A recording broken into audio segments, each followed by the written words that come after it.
High in the mountains, where the clouds kissed jagged cliffs, and the winds sang like restless spirits, a storm raged unlike any Arion the eagle had ever seen. The heavens tore open, lightning clawed at the sky.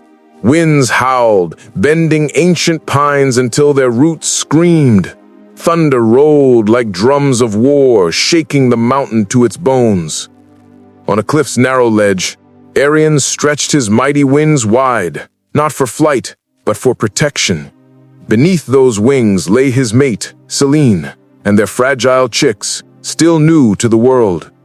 But no wing, however strong, can fight the fury of nature. The storm struck.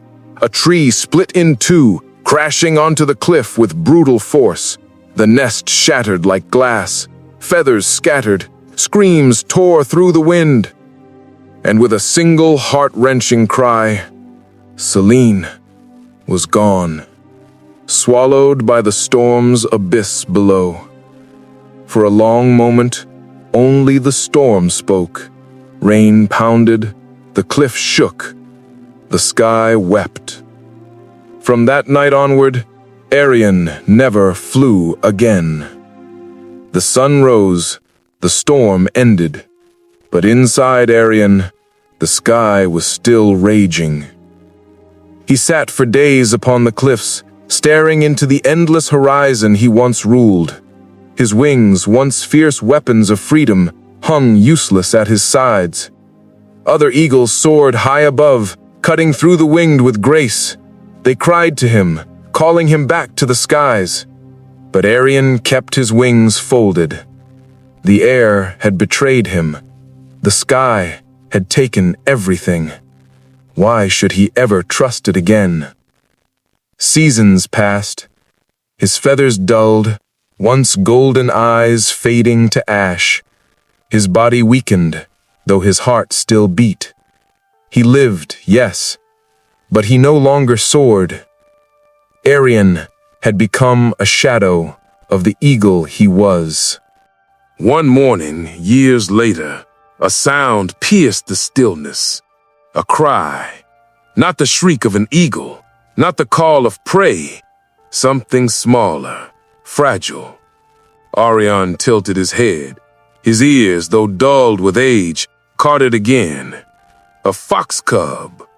Down in a ravine below, clinging desperately to a ledge of rock, its tiny claws scraping against stone. Above it, the mother fox paced, frantic, helpless. The cub cried louder, its voice raw with fear. Arion's chest tightened. He remembered. The storm, Selene's final cry, the helplessness, the fall. His talons dug into the rock. His wings twitched, trembling with a memory his body refused to forget. Could he trust the sky again?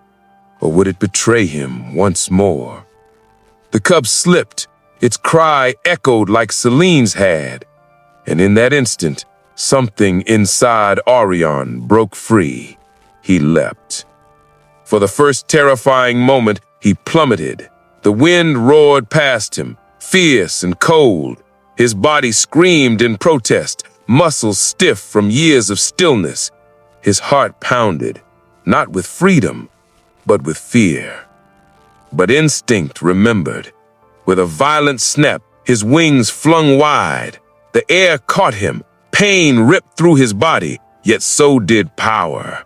He dove, faster, harder, his eyes locked on the cub. Closer, closer, until, with talons sharp and sure, he caught it mid-fall. The cub squealed, then fell silent as Arion lifted it higher, straining against the weight. The wind pushed, gravity pulled, but with one powerful beat of his wings, he rose.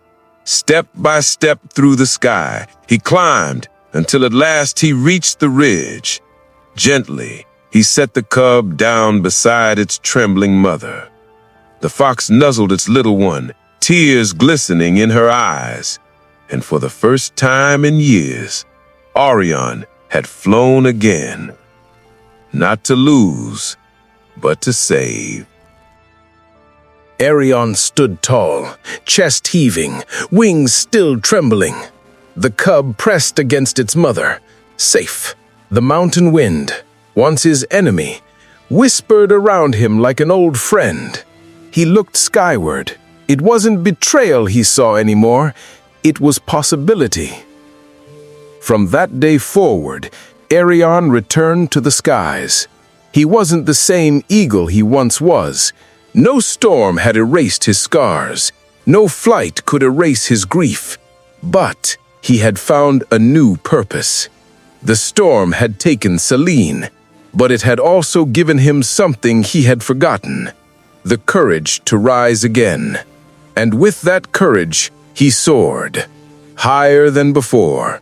Not for glory, not for pride, but for the lives he could protect, for the skies he could still claim. Arion became a legend of the mountains, the eagle who once forgot how to fly, but who chose to leap again. My friend, your storm may have taken something from you. Maybe it took someone you love. Maybe it shattered your confidence. Maybe it grounded your spirit. And now, like Arion, you sit on your cliff, folded wings, telling yourself the sky cannot be trusted. But listen, healing does not mean forgetting the storm. It means opening your wings anyway. Life will ground us. Fear will fold our wings. Loss will whisper that it's safer never to try again. But healing begins the moment we dare to leap. Sometimes, the very place you fell is the same place you will learn to soar again. The Bible says in Isaiah 40:31, "But they that wait upon the Lord shall renew their strength. They shall mount up with wings as eagles. They shall run and not be weary, and they shall walk and not faint." Just like Arion, you were made to rise again. Your scars are not the end of your story. Your storm is not the end of your sky. So spread your wings, trust again, leap again. Because the one who made the wind will carry you through it. Don't let your storm take your sky. Soar again.